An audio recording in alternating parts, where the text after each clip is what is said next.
This is CBN NewsWatch. Thanks for joining us for CBN NewsWatch. I'm Wendy Griffith. We begin this half hour in the Middle East. As Israel buries the bodies of hostages recovered this week, the battle continues on the ground and in the international arena. CBN Middle East correspondent Julie Stahl has the story from Jerusalem. Report Hamas has decided to target Israelis abroad in its bid to avenge the killing of its top leader, Ismail Haniyeh, in Iran. That's because it apparently has little ability left to strike Israel directly from Gaza after the pounding it's taken over the last 10 months from the IDF. In the past, Hamas has largely failed at its attempts at such terror attacks overseas since its founding in 1987. In Israel, mourners are burying the bodies of 6 hostages recovered this week in Gaza.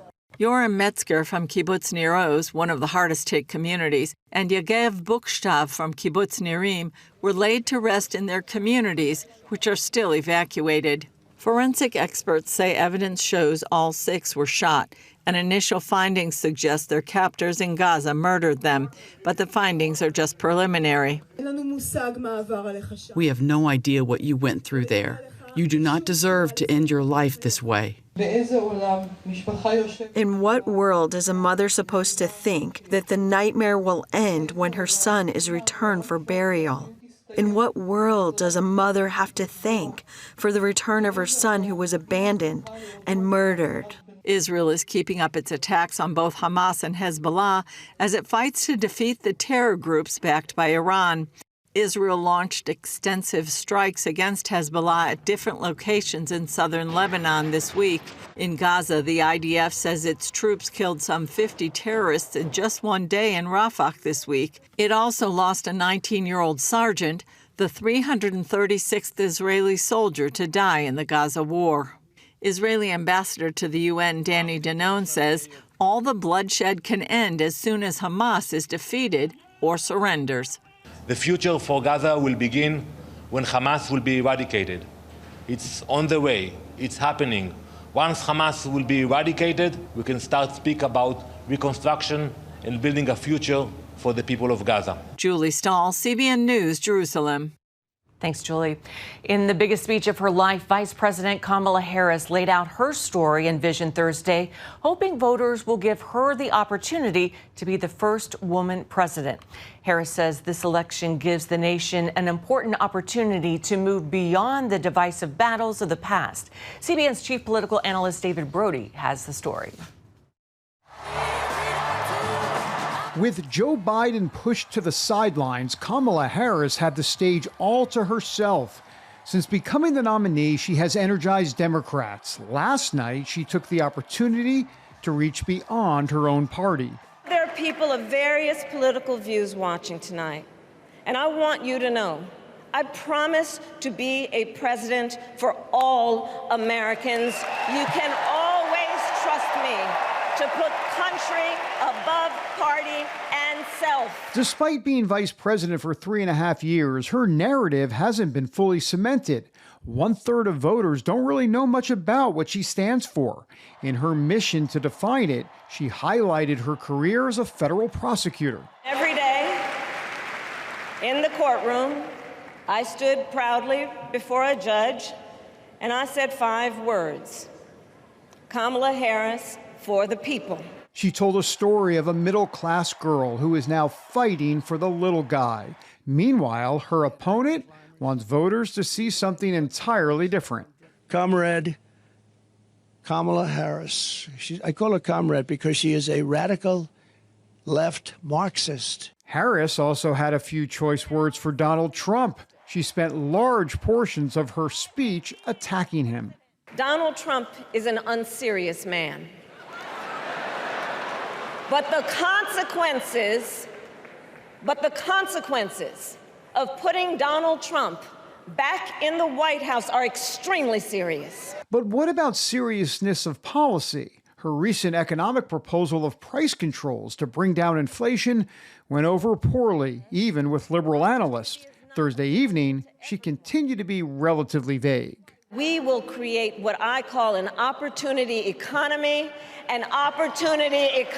where everyone has the chance to compete and a chance to succeed.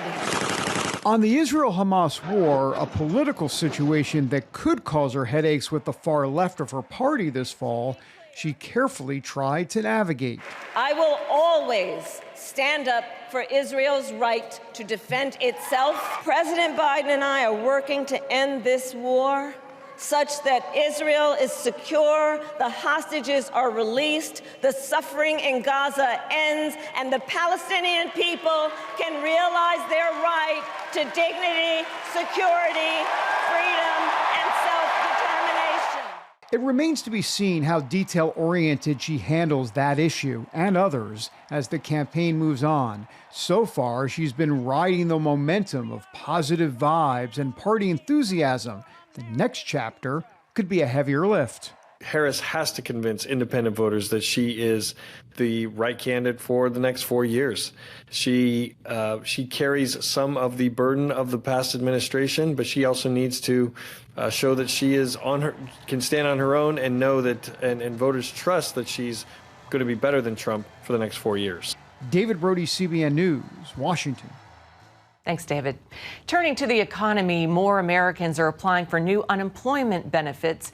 While still historically low, newly released Labor Department numbers show latest jobless claims rose about 4,000 from the previous week, up to 232,000.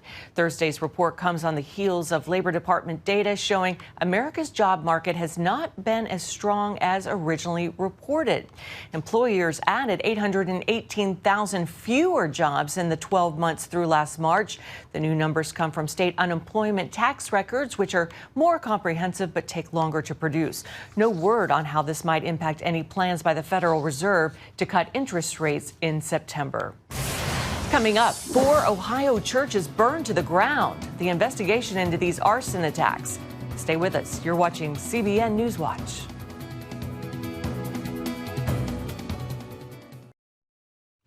Welcome back to CBN NewsWatch. A troubling situation in Ohio where 4 churches have been burned to the ground, 3 of them in just the past few months. State investigators believe the fires are intentional and connected.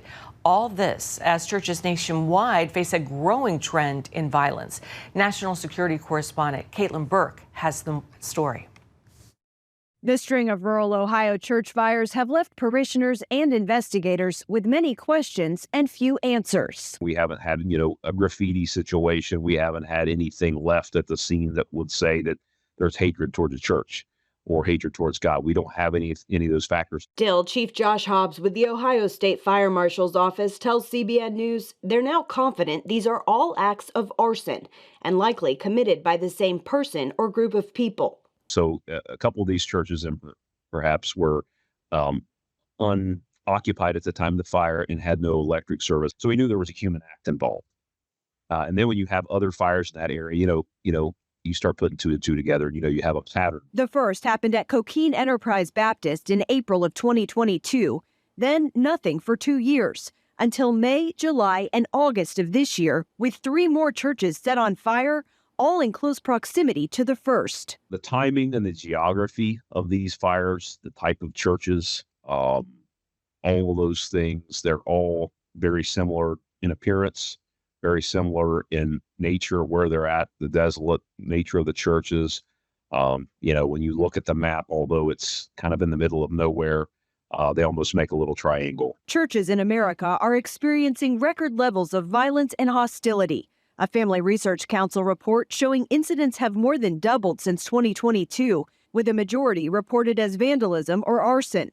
Chief Hobbs says with such a high threat level, awareness of what's happening around your building is key. Now, in 2024, the ability to have some surveillance, some sort of surveillance equipment is, whether it's just a Ring type camera, you don't have to have, if you had something on the front and the back, you'd be amazed what they catch. The Ohio State Fire Marshal's Office is committed to solving this case, telling CBN News that until the suspect or suspects are apprehended, there's always a risk they could not only strike again, but escalate their attacks. Are they going to start getting brazen? So that's the That's the concern. Is they got to get brazen, or are they going to get burnt out on churches, no pun intended, and move on to something more significant? Or are they going to escalate away from fire? Thanks to tips from the public, Ohio fire marshal investigators are looking into another church fire from this year, just across the river in Kentucky. A $10,000 reward is being offered for information leading to the identification and arrest of those responsible for these fires. And Chief Hobbs says a member of the public has added another $5,000 to that offer. If you have any information, you can find the Ohio State Fire Marshal tip line in our story on cbnnews.com. Caitlin Burke, CBN News, Washington. Thank you, Caitlin. CBN's Operation Blessing is standing by to help victims of natural disasters, and they've had some help from Regent University. Recently, hundreds of incoming freshmen took part in an epic disaster preparedness event. Take a look. It was Operation Blessing's biggest emergency meal packing event ever. The energy's through the roof. Some 400 Regent University freshmen packed more than 1,500 meal kits, about 57,000 meals in total. Operation Blessing will ship them to strategic locations in preparation for what's expected to be a very active hurricane season. We've been hearing it's going to be the busiest one ever. We're seeing a lot of activity, but so far everything's been like a Category 1, knock on wood. A lot of wind, a lot of rain, nothing super damaging so far, but we have seen some destruction in some areas. We've already sent out over 42 truckloads of disaster relief supplies this season alone to Texas, to Louisiana, to Georgia. So there's definitely a need, but we haven't seen a major storm yet. But this packing today will prepare us in case the major storm hits. For Regent students, this was a great way to start the new school year. It was an experience. I mean, everybody was working together. It was good vibes, good energy. I loved it. A lot of dancing and singing. Yes. Each box is full of 3 days of food for a family of 4. Everything from grass-fed beef jerky, which I think is really great, fruit and grain bars, and of course, tuna. And the best part is each box has a special word of encouragement. This one says, "You got this." I put Jeremiah 29:11, which is, "For I know the plans I have for you, declares the Lord, plans to prosper you, not to harm you, plans to give you hope and a future." So that's just kind of to give people hope there. That's a good one. What's the best part of all you guys doing this together? I just think it's the fact that we're doing it together and getting to know each other while we're doing it. Yeah, and helping people in need. Yes, exactly, yeah. Crews loaded the meals onto trucks, already heading to different locations throughout the South. So I don't know what's coming next, the Lord does, but what we're doing today is going to make a huge difference in the lives of people in need in the near future. We're praising God for that, praising God for these students, and just praying that these boxes will be a huge blessing in somebody's life.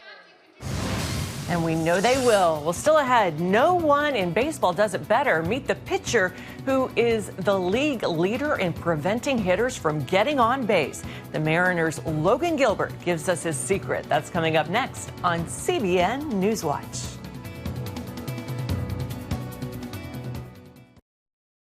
Welcome back to CBN NewsWatch. He's a 6'6" righty with an upper 90s fastball and a blistering slider. Logan Gilbert is one of the most imposing players on the mound. The towering ace of the Seattle Mariners has put together another all-star season. Recently, he told Tom Buring about how he finds confidence before he throws every pitch. In addition to a baseball mound, Logan Gilbert knows where he stands.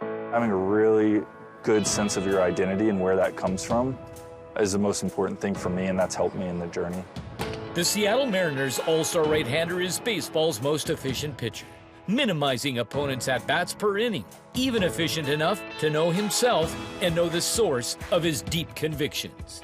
Tie your profession as a player with who you are as a person and how the two emerge together on that every 5th day of your rotation out there. Yeah. It can be so competitive and fierce, and in the Bible, you see Old Testament people going to war like Joshua. Do not fear, be strong and courageous. That stuff really resonates with me when I'm out there. This supernatural peace that will find you in really tough situations and circumstances, and I'll pray before the games, and then when I get out there, I'm completely in the moment, completely competitive. The two come together every single time. Just eternal connection with God. At what point do you know you have it? Usually right before I start my bullpen, I'll pray out there for a minute or two. I do all my warm-ups, running around, and then that's when I take a second to just to be still for a couple moments. That's, I think, when it clicks for me. And then, of course, I'll be nervous right before the game, and then when I go out there, it's where I really feel most comfortable.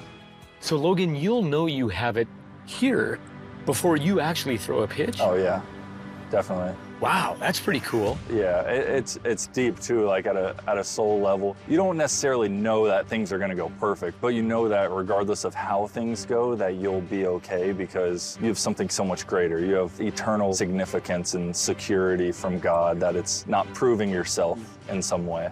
That primary pitch that your go-to, what is the grip? Can you show me and your release on it? Yeah, the four-seam fastball. I have the horseshoe going out to the left side there with my fingers together. This is the one that I get the farthest extension on. You're trying to throw it as fast as you can, and that's what we go to all the time. Use it early in counts, finish counts, try to get strikeouts. Does it make it a pitch-by-pitch account for you every game? It's almost like draining at times because every single pitch, you go through the same commitment, mental process, and it happens every 15 seconds or whatever. But you throw a pitch, execute, learn from it, and then completely forget about it, in a way, and go on to the next one, and you do that over and over, completely committed to your process. The slider, sometimes I throw that more than the fastball, actually. So I have kind of a weird grip here. It's a spike grip. I put the thumb up on the side of the ball like that. Showed it to other guys, not as conventional, but goes straight down. I throw it as hard as I can, and that's what I really like to go to with two strikes. And when you show the other guys, they give you this glazed look like, what? At first, they're like, there's no way. That's really how you throw it. But for some reason, it works for me. That's what I landed on, and I'm gonna keep doing it. How do you walk that balance of trying to perfect as you go along in the game every pitch? You are yielding and surrendering to things that you cannot control. Right. It's tough.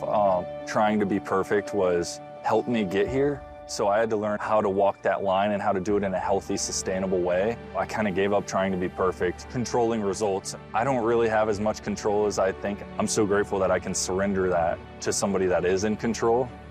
And there's so much hope in that. All-Star Logan, what's the common denominator for excellence? Really knowing yourself, and then after that, just being yourself genuinely and not trying to be something more than yourself. On the mound as a pitcher, as a person. That's for all of us. Oh, everybody, yeah. How freeing is that for you? Oh, yeah. I mean, you hit it on the head right there. There's the freedom that comes with it, because I've been out there pitching games and it could go great, but almost felt like tight, like, oh no, at any second something could go wrong. But if you're being yourself, you have that freedom that comes with it. That freedom is ultimately what you were called to live in. Now you're enjoying the moment. You're enjoying what you were made to do. Unconditional love of a Father, our Creator. Yeah. How does that look to you? There's just so much anxiety, like everybody, even I at times face it. When you have that unconditional love, you know the source that gives that to you. There's just so much peace in that, and nothing I could do could change that. You don't have this mask on. You're not trying to perform in a certain way to hold up a trophy and say, look at me. I'm already known by God who loves me, and that can't be taken away. Have you found by taking that mask off about yourself that your sightline to Him becomes that much clearer too? That's a good way to put it, for sure. I think I've felt that at times. I don't think I've understood it as well as you just said it, honestly, but once you say that, it's like, He wants to know the real you, right? Just like we want to know Him as you experience Him. God knows us better than we know ourselves, so it's like, why would we pretend to be anything else? How has your Christ following and this specific profession for you allowed you to be able to walk through all of these uncertainties? For me, and I get caught up in the same traps as everybody else. There's always something bigger and better, and then you're comparing yourselves to people around you, and they have a little bit more. I mean, there's important stuff here, right? But it's like, what is one more, whatever it is, going to relate to eternally being loved by God who made you, who already says you're enough? So, Logan, in your game, scouts were looking, searching for you. What do you think people are most searching for now? People, I feel like everyone, whether they know it or not, is searching for that fulfillment and looking for it in different ways. unfortunately not finding it anywhere else. And I've experienced that myself in this game or a ton of other things. But the love of Jesus, being known by him, knowing him, when you know the hole in your heart that's meant for Jesus and ultimately you feel that when you know him, that's the fulfillment that we're made for. Wow, great story. Thanks, Tom. Coming up, The Forge is the latest film from the Kendrick Brothers, and we have a preview coming up. Stay with us. You're watching CBN NewsWatch.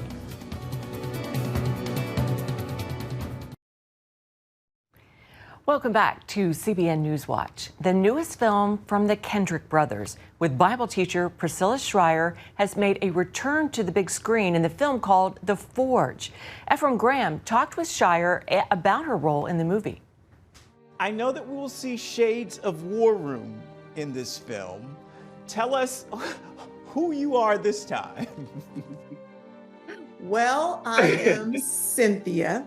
And you mentioned War Room, and if people recall, if you can believe, War Room was 10 years ago. But there are a few scenes where Elizabeth Jordan in War Room is on the phone with her sister, Cynthia. And so in this film, you meet Cynthia, who is a single mother of a young 19-year-old man who's trying to get his life together. That's something right there your father would do. Well, I ain't him. You acting like him. Boy, it's hard for a woman to call out the man and her son. I just need some prayer support. Wow, that looks amazing. The Forge is now playing in theaters nationwide. Be sure to check it out. Well, it's a joyful reunion for a South Carolina woman and her cat, all thanks to a microchip. It's been more than a decade since Jennifer Ravenel's cat Sam went missing from her farm. Jennifer adopted Sam in 2011 and the two became inseparable. 2 years later, the beloved pet went missing after being spooked by a dog. Jennifer contacted the Charleston Animal Society for help, and after 11 years, she finally got the call from the shelter she'd been waiting on. Jennifer says she never gave up hope, calling the reunion a miracle. And that is no doubt a miracle. 11 years. Wow. Never give up. Well, that's it for this edition of CBN NewsWatch. Remember, you can find more of our news programs on the CBN News Channel anytime or online. Have a great day.